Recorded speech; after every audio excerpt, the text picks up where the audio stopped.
And just to pivot us a little bit, I think something is pretty interesting here. We touched on traditional gaming companies sort of faltering, and we're just seeing this massive movement of natives building in the space, obviously bringing in game studios to Yeah. help them build. And I think that's reflective of seeing Solana Labs have someone like you that's hyper focused in gaming. What do you think the bull case is, or how well poised do you think crypto natives or people building from the ground up are to really build something worthwhile here? I will say it is hard to make a game. Yeah. Like it's hard to make a game that we would traditionally recognize as like a AAA experience, but Hmm. that is just not an easy thing. There's a reason why, some games that kickstarted got poured tons of money, and even of people who have made games before, and a lot of them still haven't released, or some I don't want to name names, but some very uh, high profile examples of that. So just because money is going into the space doesn't necessarily mean there's going to be like high value things. So there's just a very real risk of a lot of these. But that being said, like games are inherent. That's always been the case. Like this is the case in Kickstarter. This isn't the case. Those are visible because like normal humans put in the money with an expectation of a game coming. There's a lot of instances where VCs or self-funded projects got tons of money poured into them, and so I guess I would say that somebody who's never made a big game and is naive of that fact going in is probably going to have some awakenings. It's just not easy. But I think that yeah, it's just going to be hard. And if you, um, but a lot of what we're seeing is that the crypto native games are can be fun like with like lighter weight experiences. And you know how like Wordle, for example, it's not like you had to be a huge game dev to be able to make Wordle, Uh-huh. but it can be a very compelling experiences. And so like something like DeFi Kingdoms or something. Um, is like this very compelling game to some people, and it's not necessarily the game actual whatever mechanics and things that make networking and other things about that hard, but it can still be a very compelling experience if it hits the right notes. And I think some of the DeFi people have a pretty decent chance of making that happen. There's also the main thing that I'm like pretty bullish on is when you have these um, companies that have a lot of dissension within them. Some of the people who are just really bullish on it with the summit with the market the way it is, with people getting funded or being able to fund your game through an IDO or whatever, or a like an initial NFT launch or whatever. I There's actually just some very legitimate builders who have started game companies or have already had one started and are seeing that the culture is changing where they can release their game with NFTs now. So there's enough very legitimate game builders who are very crypto native and like myself. I mean, I was in crypto or I was in gaming for I don't know 8 years before I even got before 2017. It was a while, and so there's people that are like way more versed in like game dev than me that are building right now on Yeah.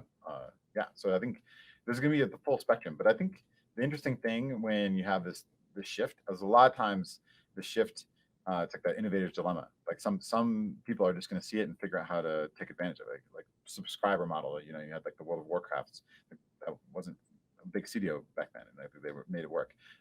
Riot was a nothing studio, but they figured out how to make free to play work. So sometimes when you have these shifts in the way that like monetization can also cause a shift in the way that the dynamics of the industry work. So I think the big companies are realizing this because it is a potential move from like one way that economies work to in a completely different one, and that's always a risk to your business. Um, and that's part of the reason why people are excited. But there's definitely this friction point here where Mhm. people are seeing that move as uh, yeah as just a cash grab when it's a lot of things. Yeah. Yeah.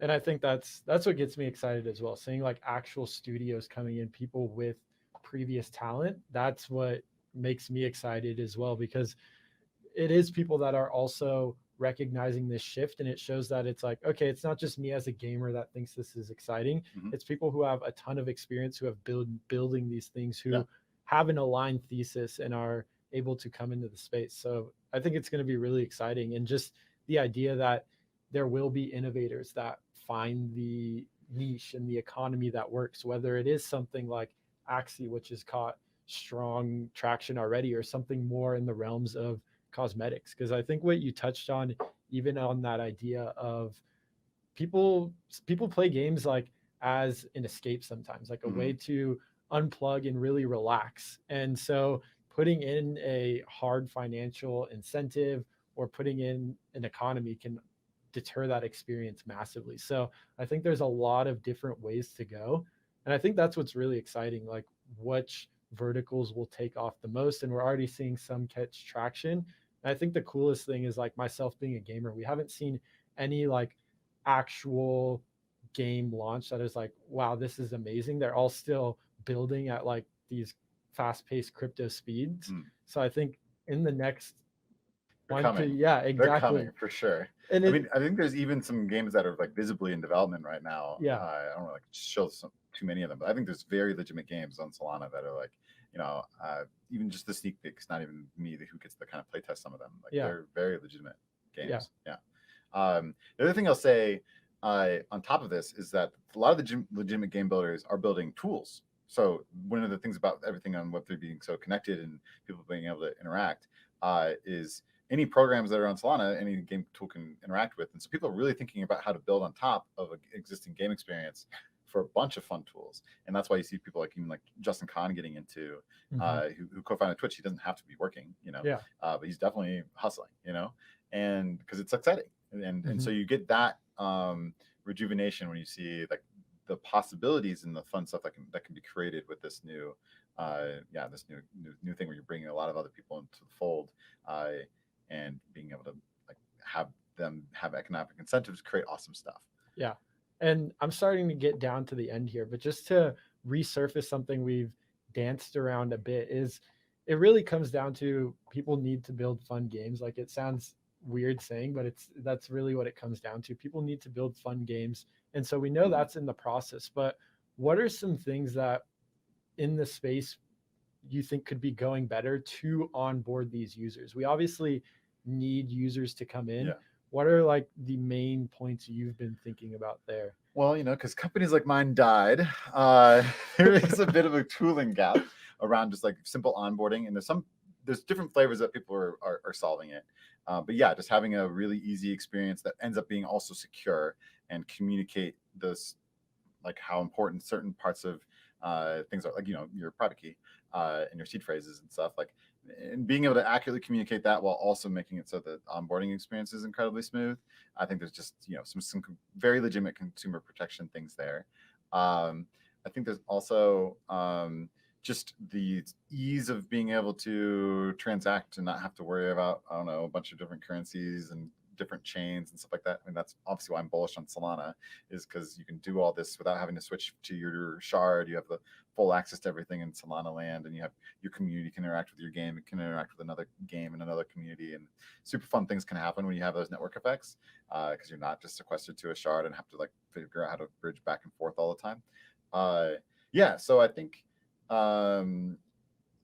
it's just a lot about those communities being like fleshed out and built out more, and the consumer protections. I think once you get that kind of ecosystem effects, then you can see a lot of really awesome things.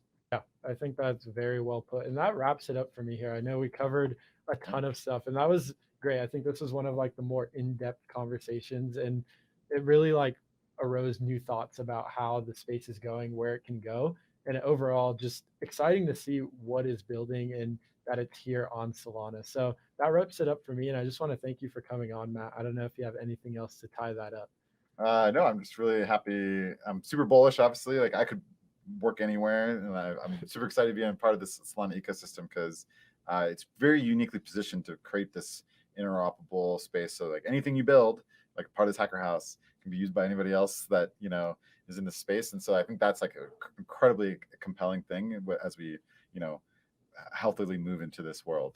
So anybody out there who wants to build something, we have an active hacker house going on. There's a gaming track. There's a bunch of other tracks. There's a bunch of prizes for various things. So definitely get involved. It's as easy as just like logging on to the Solana Tech Discord or getting involved in talking to people and seeing what they're building. Yeah. So that's amazing. And I really think it's just exciting just to tie this all up that we are in this point where we're seeing a shift. A lot of people in the space are also seeing the shift. And it almost just seems we are at a growing pain where there's a lot of little things to flesh out, but everyone seems to have this end goal idea of how and why it could be used. It's just how do we get there? So I think that leaves it off on a great note. Yeah. and just want to thank you for coming on. So thank Yeah. you.